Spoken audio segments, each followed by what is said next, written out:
주목해볼 포인트가 하나 있을 것 같은데 인터 배터리 2016 이벤트를 좀 봐야 될 것 같습니다. 예. 가장 큰 화두가 좀 될 수 있는 부분은 LG 에너지 솔루션이 테슬라 지금 옵티머스 로봇의 4680 배터리에 대한 초도 배터리 지금 현재 공급 중에 있습니다. 3원계 배터리도 가능성을 좀 보여줄 것인가? 이건 삼성 SDI가 사실 뭐 현대차와 현재 뭐 아틀라스의 탑재를 위해서 전고체 배터리 로봇용 배터리를 좀 이번 인터 배터리 2016에서 좀 공개하겠다라고 언급했는데 대량 양산으로 좀 가져갔을 때 휴머노이드형 로봇에는 어떻게 좀 적용될 수 있을까? 소재사도 좀 봐야 될 것 같은데 여전히 좀 봐야 될 핵심 소재는 이동화점에서 저는 좀 보고 있는데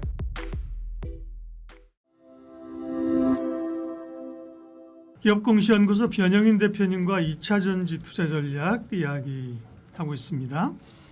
자, 그럼 2차전지를 지금 앞으로 볼 때는 어떤 것들을 주목해야 돼? 결국은 이제 기저에 깔린 게 이제 코스닥의 강한 부활과 상승을 다 기대하고 있잖아요, 그렇죠? 그런 점에서 그런 코스닥 장 전체에 영향도가 있을 거고 2차전지 자체에 또 모멘텀이 있을 거예요. 2차전지를 바라보는 관전 포인트들이요. 일단 셀사의 경우에는 악화된 수익 지표를 어떻게 좀 타개할 것인가. 그래서 4분기 컨퍼런스 콜에서 상당히 좀 수익성 방어를 위한 노력을 하겠다라고 좀 강조를 했습니다. 이 부분은 뭐 ESS 성과가 있을 수 있고 뭐 원통형 배터리라든가 차세대 배터리에 관련된 기술 강점 이런 부분들 좀 주목을 해봐야 될 것 같은데 앞서 말씀드린 것처럼 뭐 유럽 시장의 회복률, 전체적인 전기차 보조금이 부활될 수 있는 시그널들은 셀사의 어떤 주가를 좀 이끌 수 있는 배경이 좀 될 수 있겠고요. 여기 더해서 사실상 코스닥 시장의 정책 활성화 기대감들이 본격화가 좀 된다면 사실 코스닥 시장의 시총 상위를 좀 차지하고 있는 2차전지 종목들의 수급 탄력도가 상당히 좀 개선돼야 되는 그런 부분들인데 낙수효과 관점에서는 좀 기대 요인들이 좀 될 수 있겠다라고 보고 있고요. 설 연휴 기간에 단기적으로 좀 이탈됐던 뭐 유동성 부분이 일단 최근 기준에서 보면 증시의 탁금 100조 원대를 다시금 회복해줬다는 점들은 좀 긍정적인데 이 기조가 일단 설 연휴 이전에 이 연기금의 일부 자금 운용 부분들에 대해서 코스닥에 대한 이 편입 과정 이 부분에 대한 논의가 현재 이루어지고 있고 최근에 뭐 이 기금 운용 평가 지침이 좀 개정이 됐습니다. 과거에 코스피의 뭐 100% 정도 평가 포트에 좀 반영됐던 그 내용들이 코스닥 150 지수 편입 유도를 위해서 한 5% 정도에 대한 비율을 배정해서 평가를 하겠다. 이 부분에 대한 시행이 구체가 좀 된다면 패시브 자금이 코스닥 150 지수 안에서에 대한 골고른 어떤 낙수 효과로 좀 이어질 수 있는 부분도 좀 기대 요인들이 될 수 있기 때문에 저는 개별적인 요건들은 뭐 업황이나 리스크 요인들이 좀 많지만 일단 수급적인 어떤 기대 요인들은 코스닥 시장의 어떤 정책 활성화에 대한 본격화 부분과 좀 맞물리면서 유입될 수 있는 부분들 주목해봐야 되지 않을까라고 보고 있습니다. 네. 수급 요인들을 뭐 안 볼 수 없죠. 네. 코스닥은 그러니까 이제 상단에 있는 기업들이 이제 가는 거고요. 그리고 또 2차전지 관련해서 주목할 포인트는 단기적으로 제가 좀 주목해볼 포인트가 하나 있을 것 같은데 워낙 뭐 이슈가 없다 보니까 오늘같이 뭐 전고체 배터리에 관련된 양산 기대감들 이게 뭐 사실은 뭐 새로운 이슈가 아니라 생성된 것이 다시 한번 좀 반복된 이슈에도 불구하고 그래도 좀 수급이 좀 잘 붙었다는 그런 차이가 좀 있는데 저는 인터 배터리 2016 이벤트를 좀 봐야 될 것 같습니다. 예. 다음 달 이제 11일 날 좀 개최가 좀 될 예정인데 예. 작년 인터 배터리 때 2차전지 섹터의 선별적인 수급이 좀 굉장히 좀 좋았습니다. 작년에 공개됐던 내용들이 46파 이제 원통형 배터리 관련된 기술들 여기에 대해서 뭐 전기차량 신기술이 좀 적용됐던 에너지의 어떤 밀도를 좀 높이거나 뭐 파우치형에 대한 변화 그다음에 뭐 각형 구조 그래서 이제 같은 배터리에 대한 어떤 적용량들이 밀도를 어떻게 좀 다르게 가져가고 어떤 파트에서 좀 더 부각될 수 있는가 이런 부분들이 개별적인 종목들의 상승을 좀 이끌었는데 이번 인터 배터리 2016의 가장 큰 화두가 좀 될 수 있는 부분은 역시나 이제 로봇에 적용되고 있는 배터리 기술. 그러니까 지난 삼성 SDI가 사실 뭐 현대차와 현재 뭐 아틀라스의 탑재를 위해서 전고체 배터리 기술을 좀 적용한 로봇용 배터리를 좀 이번 인터 배터리 2016에서 좀 공개하겠다라고 언급했는데 이 부분이 좀 부각이 된다면 전고체 기술에 관련된 부분들 특히나 뭐 고체 전해질을 형성하고 있는 뭐 소재 종목들에 대한 기대 요인들이 좀 될 수 있고 두 번째는 LG 에너지 솔루션이 테슬라 지금 옵티머스 로봇의 4680 배터리에 대한 초도 배터리를 지금 현재 공급 중에 있습니다. 그러니까 이 부분을 대량 양산으로 좀 가져갔을 때 3원계 배터리도 가능성을 좀 보여줄 것인가? 이건 전고체는 아니잖아요. 네. 3원계죠. 예. 네. 그래서 지금 시장에서는 워낙 뭐 전고체 배터리가 대안이다라고 좀 확정을 좀 하고 있는데 이 움직임은 아닌 것 같습니다. 왜냐하면 3원기 배터리가 오히려 에너지 밀도 관점에서 오히려 가격의 효용성 관점에서 더 매력도가 있다. 전기차의 위험성은 있지만 로봇은 좀 다르다는 어떤 내용들이 있기 때문에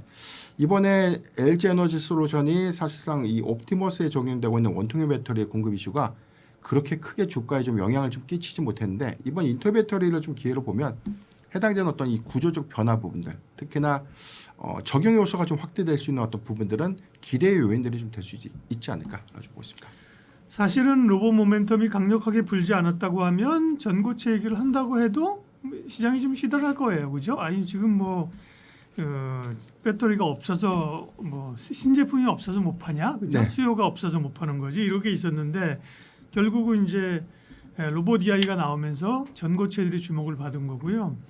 이번에 이제 인터 배터리 2016에서도 말씀하신 것처럼 로봇이 돌아다니고 그죠? 네. 전고체가 확실하게 더 이슈가 되겠네요. 그러면 결국은 뭐 단기적으로는 전고체 관련주를 봐야 되는 것이 아닌가 싶기도 한데요. 네, 타픽 얘기해 주십시오.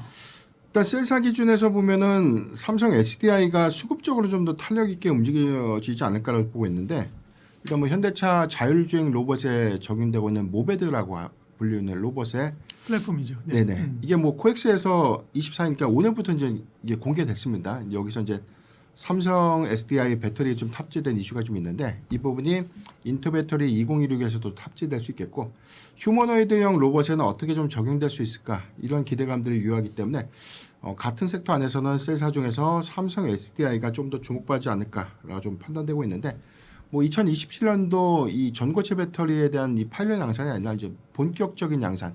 그러니까 전체 파일을 보면 대규모 양산까지는 아니더라도 하반기에 일부 전기차에 적용될 수 있는 수준의 전고체 배터리의 양산이 구체화됐다는 부분들은 기술적인 어떤 기대감을 좀 키울 수 있는 부분이기 때문에 이 부분을 주목을 해봐야 될 것 같고요.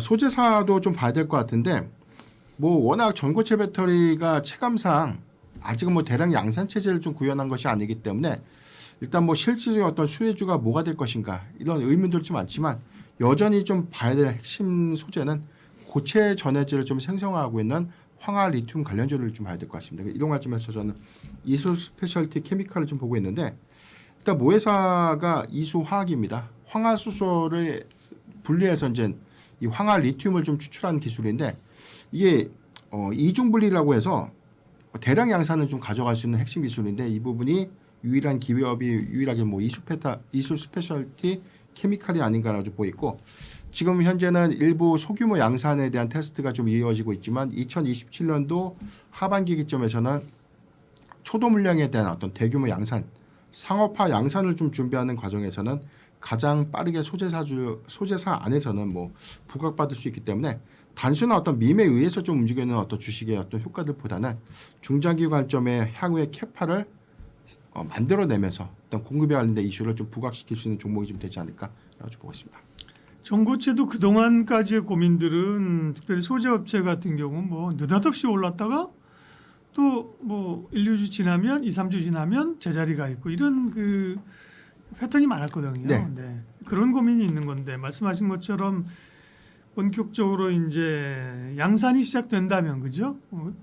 패러다임이 좀 달라지겠네요, 그죠? 뭐 이수 스페셜티도 지속적으로 일단 뭐 소재를 납품하고 그죠? 네. 그런 변화들이 이제 이전에하고는 조금 다른 변화들이 이번에 좀 오는 것 같긴 하네요. 네. 시점이 이제 가까워지고 있다라고 봐야 되는데 저도 개인적으로는 이수 스페셜티 케미칼이 한 2년 전까지만 하더라도 이게 황화리튬 체감이 좀 안 되는데 2027년도에 대한 이 부분 양산을 좀 감안해 보면 황화 리튬의 소유량들이 증가될 수 있는 부분인데 사실은 뭐 중국이 대체 수단이 좀 될 수 있는데 국내에서는 대량 양산 체제를 좀 구축할 수 있는 기업이 동사 좀 유연하지 않을까. 그러니까 이수화학의 황화 수소를 안정적으로 좀 공급받을 수 있는 이점을 좀 갖고 있기 때문에 향후의 밸류체인 관점에서도 기대의 요인들 좀 될 수 있겠고요. 그러니까 이런 부분들이 상용화에 따라서 실적과 좀 연동되는 구조를 좀 가져간다면 수익지표상에서는 뭐 내년도 하반기 2028년도부터는 뭐 일부